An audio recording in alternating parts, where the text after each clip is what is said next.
Okay, it's Monday, and I apologize for the hair. I haven't seen better days, I guess, when it comes to hair, so sorry about that. We're going to talk a little NXT and Smackdown from this past weekend, and we're going to kick right off. But before I do, 24 days. 24 days. I don't know why I wanted to whisper it, but 24 days. Gotta love it. So, I am so excited to be able to talk about this edition of NXT, actually, because obviously we're on the road to NXT TakeOver, which takes place at Full Sail University on December 11th, and as long as everything works out, I will be in attendance. We started off the show with Sami Zayn in singles action against Tyler Breeze. This was to determine the number one contender to Adrian Neville in the NXT Championship. So we pick it up midway through the match, and there's a chinlock applied, and Sami fights his way up, and Tyler breaks it and changes momentum, locks in a side headlock. Whip in, he ducks his head down, he gets kicked straight in the chest by Zayn, and Zayn gets caught with a scoop slam, going for a scoop slam, and Tyler lands on his feet and does the running bulldog into the corner, into the middle turnbuckle. 1 count only. Surprised he only got a 1 count off of that. We come back to live action. A snap suplex with a float over pin, 1-2, and a kick out.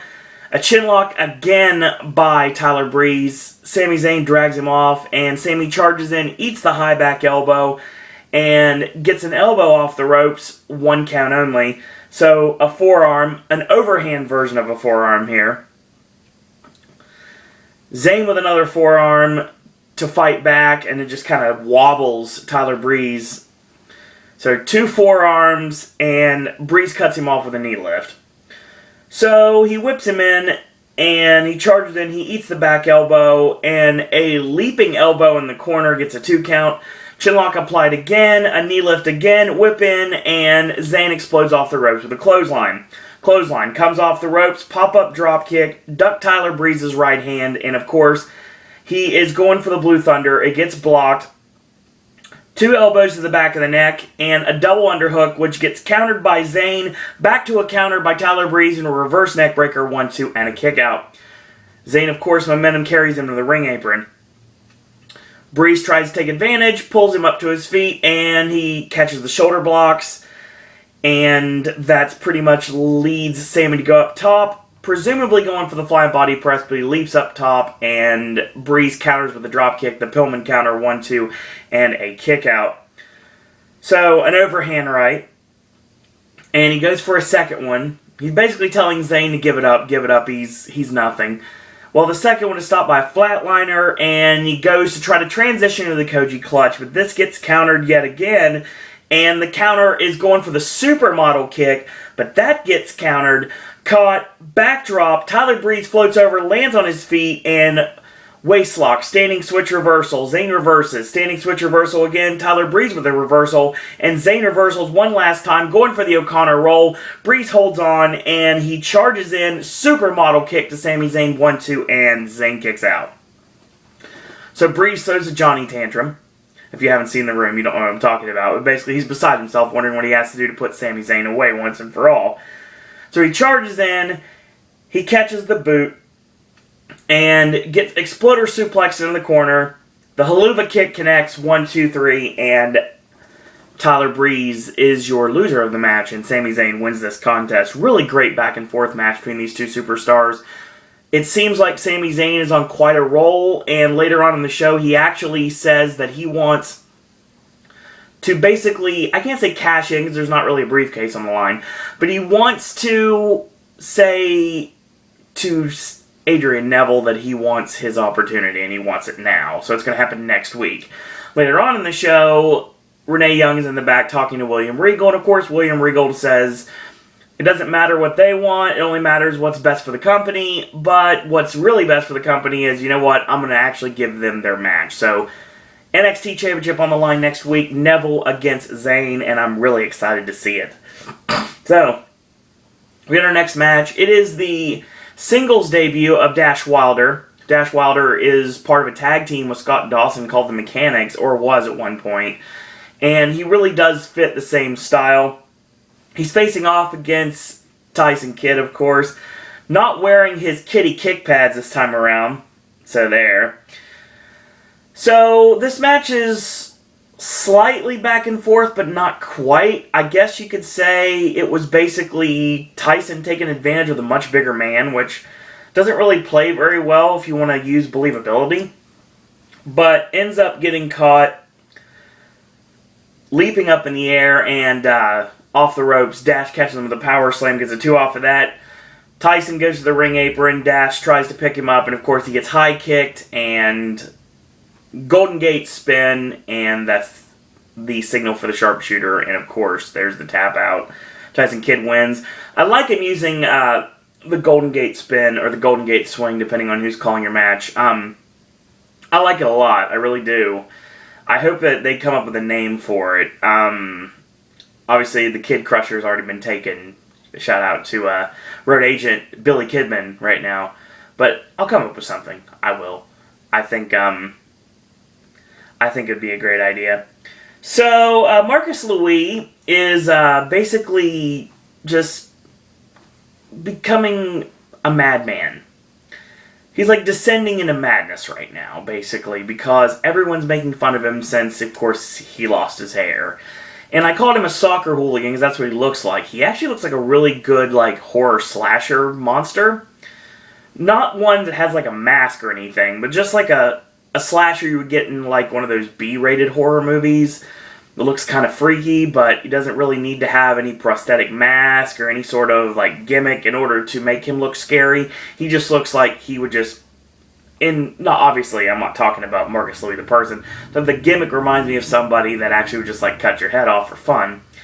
But yeah, he's delving deeper and deeper into madness, so the insanity, it's not even a word, the insanity will take him over one day, and I think it's going to be a fun little gimmick to go into. So, we get our next match, and it is tag team action. It is actually your real main event of the evening. It was a tag team match between the NXT Women's Champion Charlotte teaming up with Bayley against Becky Lynch and the Boss Sasha Banks. This match was good for what it was.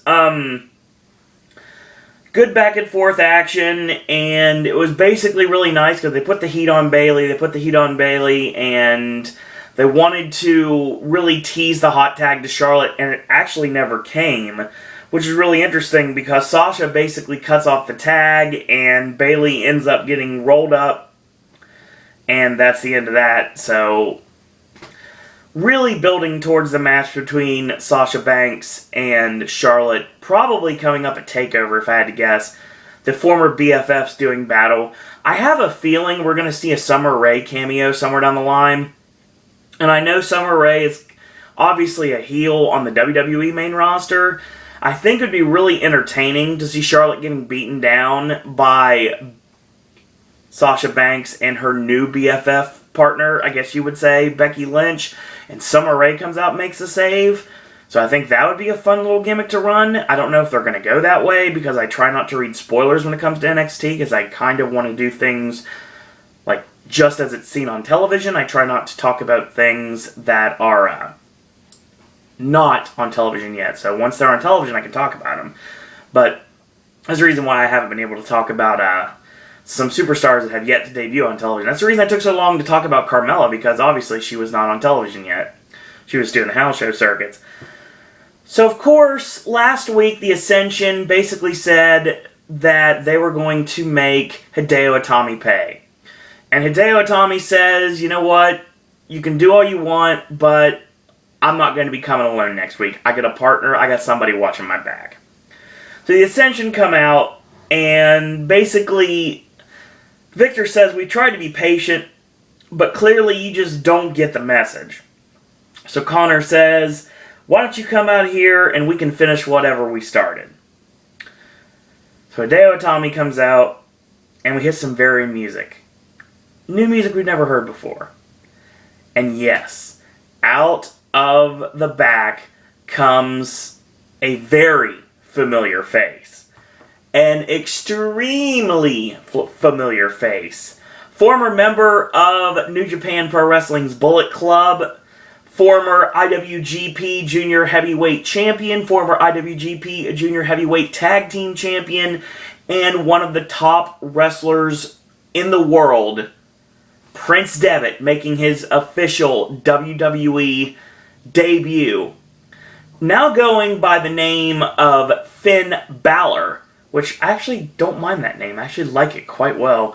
So, got a nice reaction from the Full Sail crowd. I like the NXT audience. I'm really interested to be a part of it in next month because I'm really curious to see how they are live. They seem very smarky, so it might be really fun to be in that crowd, honestly. And if it is or if it isn't, I'll still let you know here on this channel what I think of it. So, Finn Balor and Hideo Itami hit the ring, they jump the Ascension, and they brawl. And all of a sudden, Victor and Connor are knocked down in the corner. So, it's an awesome visual. Balor and Itami hit hesitation drop kicks on both members of the Ascension at the same time. Then they crisscross and hit the opposite member of the Ascension they didn't hit the first time. I thought that was awesome. So, Victor rolls to the floor. Balor does the double foot stomp off the ring apron, leaves him laying. So, Connor's getting up, slowly. And he catches the Pele kick from Finn Balor. And then he wobbles basically into a vicious Busaiku knee. Yeah, you know, the fire-breathing knee that Daniel Bryan uses? Yeah, this would be the person that originated it, and that is Hideo Itami. And he hits it, leaves him laying. So, this is Victor took this blow. Victor's down and out right now, because from taking the Pele kick, the Busaiku knee, and so Connor gets in the ring, and Hideo is kind of like mouthing him in the face, like, you know what, stay down, you might want to get up, you might want to get up, you're about to meet your end. And of course, Finn Balor comes off the top with a double foot stomp off the top and right to the back, M. Bison style. And shout out to CZW fans of Nick Mondo. And Finn Balor and Hideo Itami stand tall over the Ascension. They obliterated the Ascension, who, if you don't know anything about the Ascension, are pretty much what would happen if you took the styles of the Acolytes, the Eliminators, and the Steiner Brothers, and you put them in a blender, and you hit puree, and this is what you would create. But yeah, this was awesome, and a great way to end the show. Really great pop for the WWE debut of Finn Balor. I've liked Prince Devitt for a long time, and the wrestling fan in me, obviously, sometimes we don't want to remember, like, who blew what spot, and you just remember what got you to like professional wrestling in the first place. And when you do that, you start thinking about how much you are an actual fan of these superstars and how you've been a fan of them for a long time. I've been a big fan of Devitt, and I was really excited when I heard that the NXT 3 of Prince Devitt, Kenta now, of course, Hideo Itami, and Kevin Steen are sitting in a ring with Triple H making the click sign, which of course also the Bullet Club sign, so it makes perfect sense given the fact. And that is their official, like, I guess you would say their picture debut in WWE. And then when they got to actual in-ring competition, Hideo Itami and Finn Balor have been great so far in one outing. Obviously, we've seen Itami in singles action, and I'm sure we're going to get a tag match out of it. I apologize for that. And everyone who has not seen Finn Balor work, it's quite entertaining. It really is. He's got some really wicked stuff that I'm really curious to see what he actually uses as a moveset in WWE. Because there's a lot of things that he could possibly use. Obviously, what you're going to rename things too, honestly. So, yet to see Kevin Steen.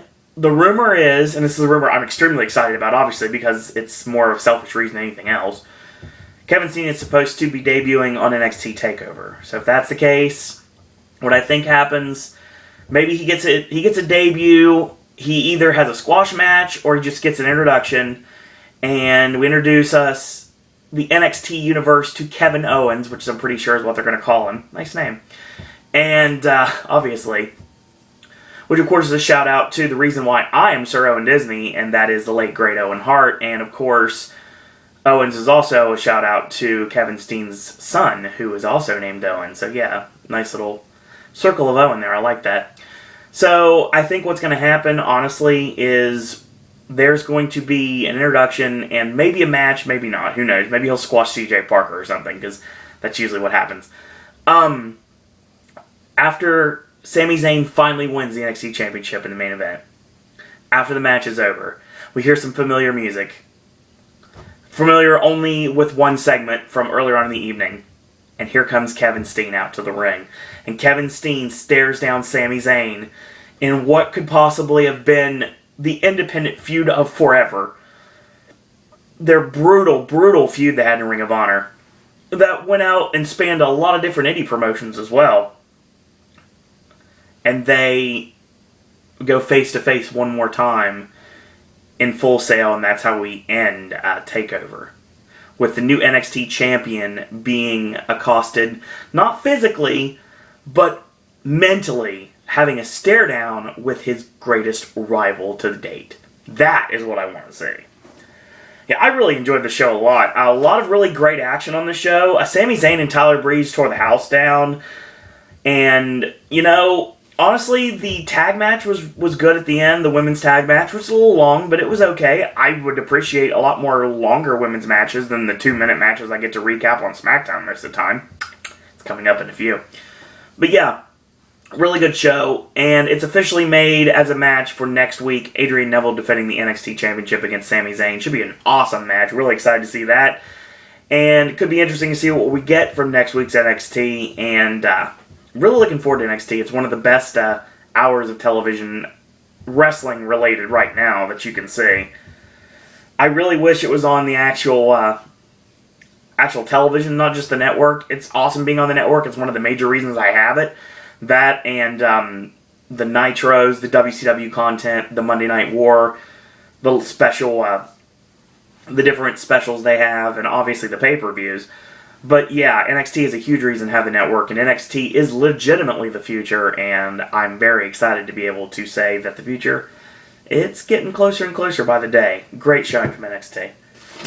So, we get to SmackDown. We're going to start off with a bang. Goldust and Stardust defending the WWE Tag Team Championships against Jimmy and Jey Uso inside a steel cage. Usos wearing their Fresh Prince of Bel-Air gear. You know, the green and pink they wear. Harking me back to when I was a wee bitty Sir Owen Disney. And that was the most awesome thing in the world to me. So, let's come back from the commercial. So Jimmy gets rammed into the steel by Stardust because, of course, he gets trapped between the cage and the ropes, which I've had that happen to me legitimately before. It's not fun because you can't really go anywhere. Tags Goldust in and he rakes Jimmy's face across the cage because he's not going anywhere. Tosses him into the cage and gets a 2 count off of it. Locks in the chin lock. Jimmy elbows out, gets shoved off to the ropes, and a flapjack is countered when he actually climbs to the top rope. Not in the corner, but on the middle of the rope. So that was interesting. So Jimmy grabs the cage to block Goldust from doing anything else. Goldust ends up getting knocked off, and Goldust ends up putting him up on his shoulders and hitting the fall away off of that. Not fall away slam, but basically like the electric chair, pretty much what it was. Not the flip forward like Edge used to do, just basically the electric chair, like elevator down, as I used to call it back in the day. He got a 2 off of that. Chin lock again, an elbow out, and 3 knees from Goldust, backdrop, and he puts him on the top turnbuckle backwards, of course. Clubs away to the back, and he climbs up, going for a backdrop superplex, but it's blocked. A headbutt off, and Goldust gets nailed with Whisper in the Wind. Tagging Stardust, hot tag Jey Uso comes in. Leaping clothesline, side kick to the ribs, drop down uppercut. Duck Stardust clothesline, catches him with a kind of a Samoan drop off the ropes, but it really didn't look very well. It looked rather awkward, actually, to be completely honest. So he goes for their Rikishi special, Goldust stops that momentum, and Jay picks him up, and he gets backed into the cage. Whips him into the corner, so you have Goldust in one corner, Stardust down in the other corner, Rikishi special to Goldust. He charges in for the Rikishi special on Stardust, but Stardust moves out of the way, and Stardust catches him with a sunset, 1-2, and a kick out. Not really a legitimate sunset flip, he just basically had his legs hooked as like a finish of a sunset flip.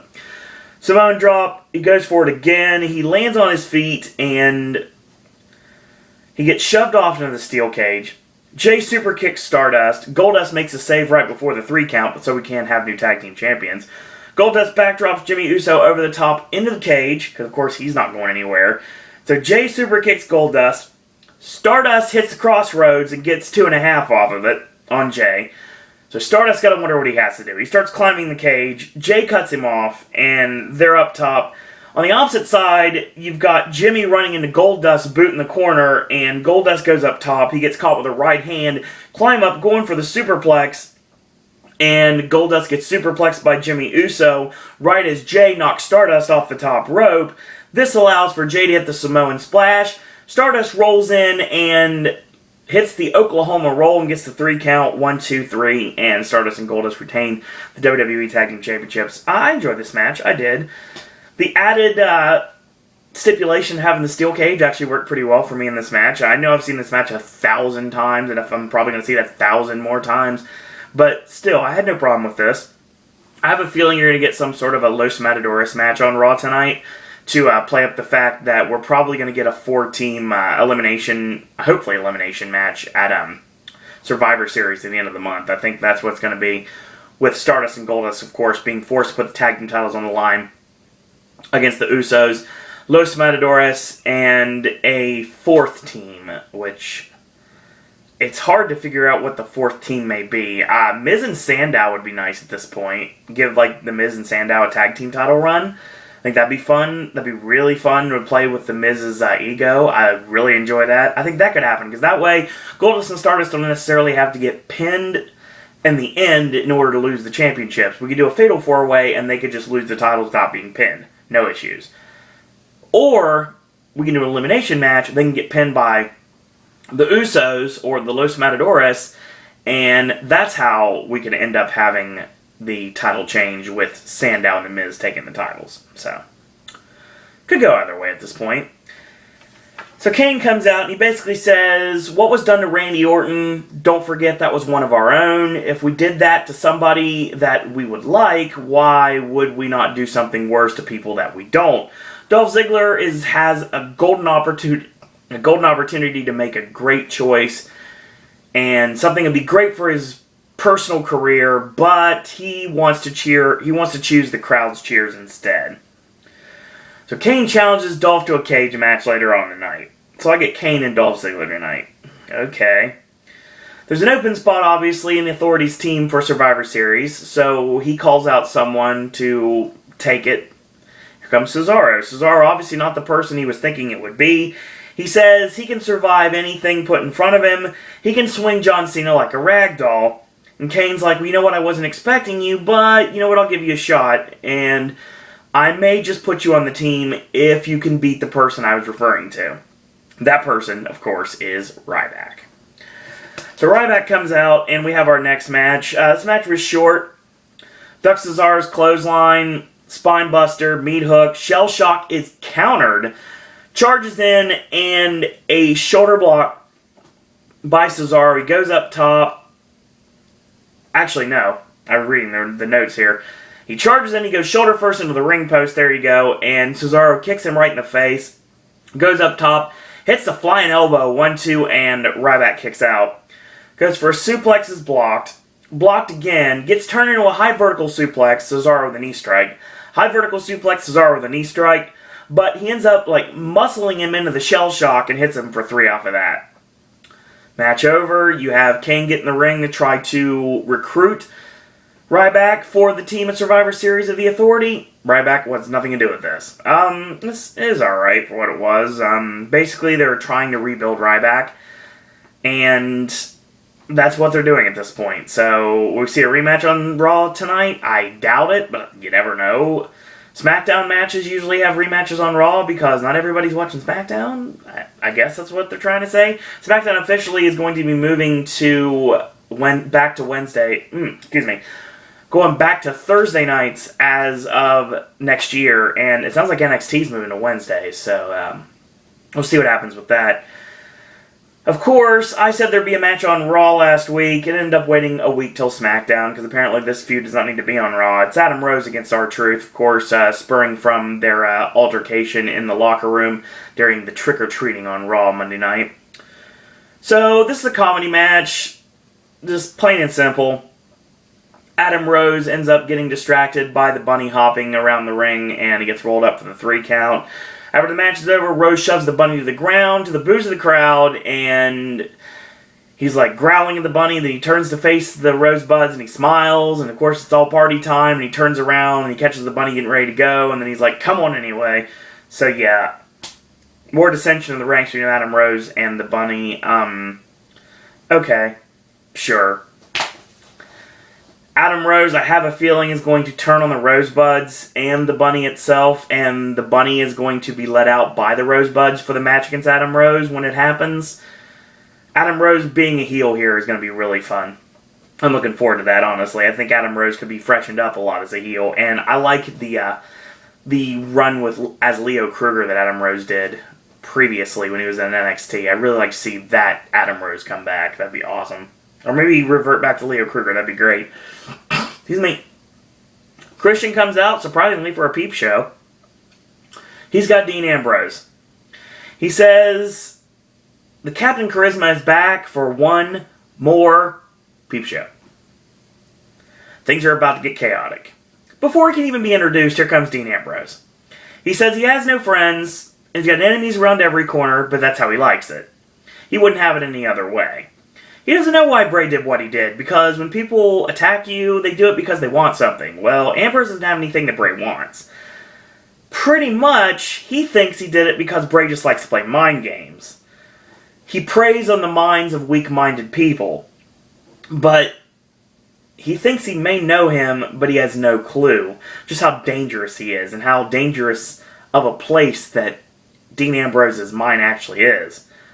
See, Bray doesn't know me, but I can play my own games. It's fun. I get a sick thrill out of it. I'm not afraid of Bray Wyatt. Here comes Bray Wyatt to the ring. He's not even at the ring. He's sitting in a rocking chair at the top of the ramp. He says, you have nothing to fear, Dean, because you have nothing to lose. Which is true. I mean, there was a time, though, wasn't there, Dean? A time where you did have something to fight for. A time you had safety and security with the Shield. But what happened? What happened, Dean?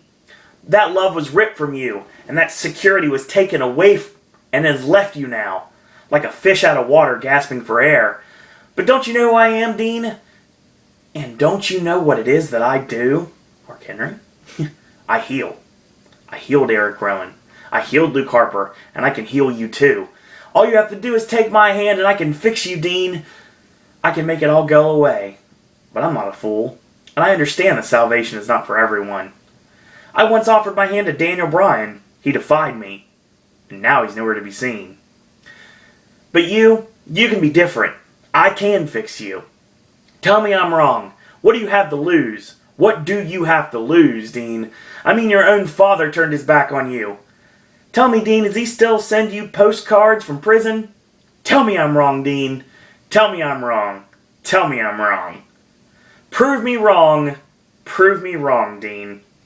So Ambrose had enough of this. He got his dad brought into it, so obviously he's ready to fight. So he heads up the ramp. We get the wide interruption, which is new now, of course. And nobody there. Rocking chair.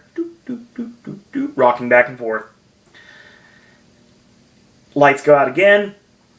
Ambrose is standing at the bottom of the ramp. We get the pan back from the camera. Bray Wyatt's right behind him. Interruption again. Bray Wyatt's gone. And laughing. This is going to be a sweet, sweet series of matches. And a really sweet promo series. I'm extremely excited about the aspect of the sheer promos these two are going to be able to put on against one another. And I'm really excited about how brutal the matches are actually going to be. So, it was a great segment. I like the fact they brought back Christian in order to do it. And they didn't have to attack him or anything like that. He just basically was there to play mediator, and it worked.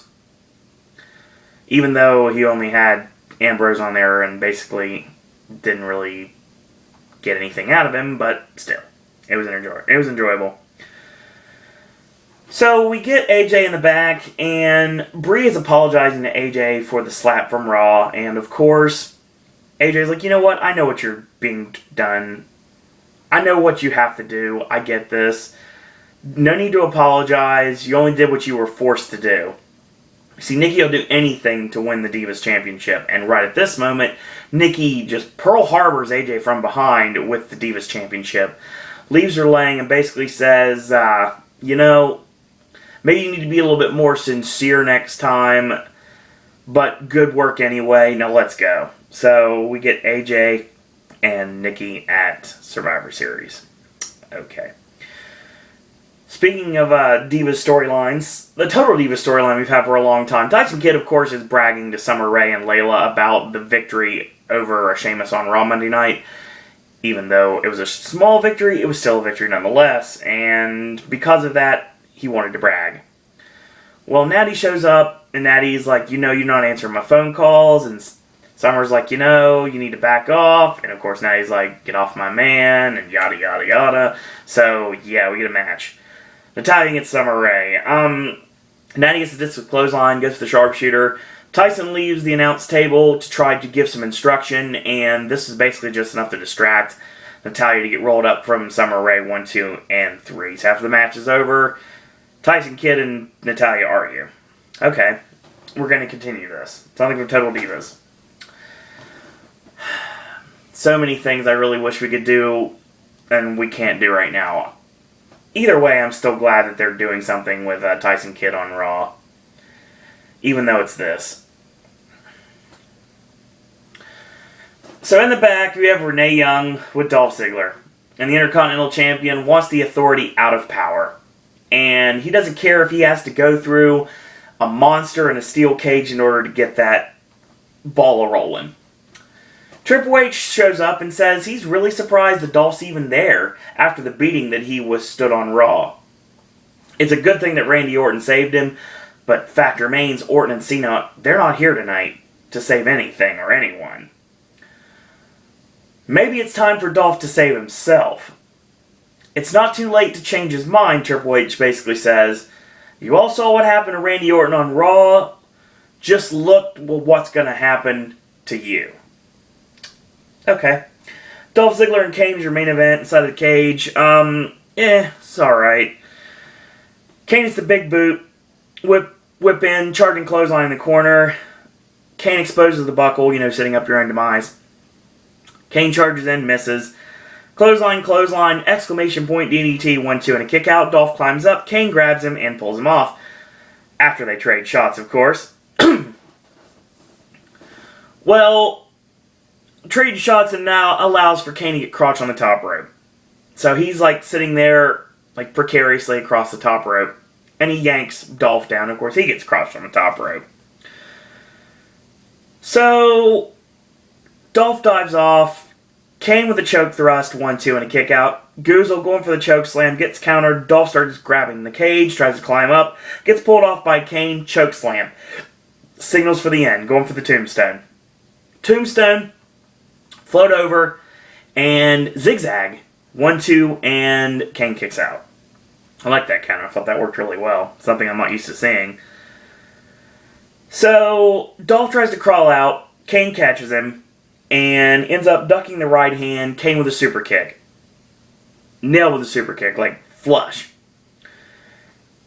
So, Kane gets up again. Charges in. He eats the exposed buckle. Dolph climbs on Kane's back. Climbs over the top. Kane ends up nailing Ziggler to the point that he is now draped over the top of the steel cage door, which looks awesome, by the way. So, he's about to escape. Dolph kicks the cage door back in his face, and that's pretty much the end of that. So, it was okay for what it was. SmackDown's always kind of a mixed bag. Goldust to start us against the Usos was fine. It was fine. The Peep Show segment was good. I enjoyed that. The Dolph and Kane match was alright. I mean, I've seen worse. So, yeah, it was just SmackDown paint by numbers, basically what it was. Raw. Let's talk about Raw, shall we, for this week? Excuse me. Now, I will say, tonight on Raw, you're going to see something that we've seen not for a long time. We're going to be back in the UK for Raw tonight. So, anything could possibly happen. And it probably will. But because of when I'm filming this, it hasn't happened yet, so I can't really talk about it. I can't really spoil Raw. I'd like to, but I can't. And I would have to watch the thing. So we're going to get the rematch from months and months and months ago that we wasn't sure we'd ever see again. It's John Cena against Ryback tonight on Raw. Okay. UK crowd will be a little bit peeved that they don't have the WWE Network after just barely missing getting it. So, all the WWE Network logos, they're not being seen here. I'm wondering how they're going to do with the television promotion. I'm sure they'll do the same network put over that they usually do over the commentary and the commercials. But during the actual live show, right now it's going to be in Liverpool, Beatles country. I really think that they're really going to not talk about the network. It might be interesting to hear what happens on Raw tonight because, other than wrestling aside, the crowd, the UK crowd, always fun. It's going to be fun to see what they jump on this time around. So SmackDown, it's alright. So yeah, just another day on SmackDown. Nothing great. Nothing terrible. Usos against Stardust and Goldust was good. I liked it. Dolph and Kane was a little bit better than I thought it would be. I don't want to see Kane wrestle much anymore. If they are, my God, can you give him some gear? I'm tired of him looking like a deadbeat dad or like a telemarketing backyarder. I'm tired of it. Just give him something to work in. So yeah. That was SmackDown. Yeah, it was there. Raw recap coming up tomorrow on Pop. Wednesday, of course, we've got your vlog of randomness. And Thursday, Sip and Snack. Friday, AJ's movie reviews is going to tackle Dumb and Dumber 2. Kirk Cameron Saving Christmas. Laggies. Dear White People. And it sounds to me like there are a couple movies that AJ watched recently that are probably going to be on the video. Jezebel is one of them. And don't know what the last one's going to be. I guess we'll find out soon enough. Saturday will kick you into, hopefully, the return of Gaming with Ash. Unfortunately, Ash was not able to join us this weekend, but he should be back next weekend. Hopefully, you guys did enjoy my Halloween Horror Nights video from Saturday, which I know it's 2.5 hours long, but it's very informative and very fun. I very much enjoyed it, so there's always that. This Sunday, coming up, brand new Versus. So that would be your schedule for Pop. Hopefully you liked this video, and if you did so, then tell me about it by clicking like on our Facebook fan page at Suro and Disney Pop. Follow me on Twitter at Suro and Disney. If you'd like to send me a friend request on Facebook, it's Owen Disney. If you'd like to email me, we can talk WWE, we can talk theme parks, Disney, Universal, ask me questions, versus ideas, sip and snack ideas. You want to become a popcaster yourself and put yourself in front of this camera or your own camera and send videos to me like Ashley does. And get your 15, you can do so by suroanddisney@gmail.com. So in the meantime, I want to thank you guys and girls out there for watching. And until tomorrow, boys and girls, that's all I got to say about that.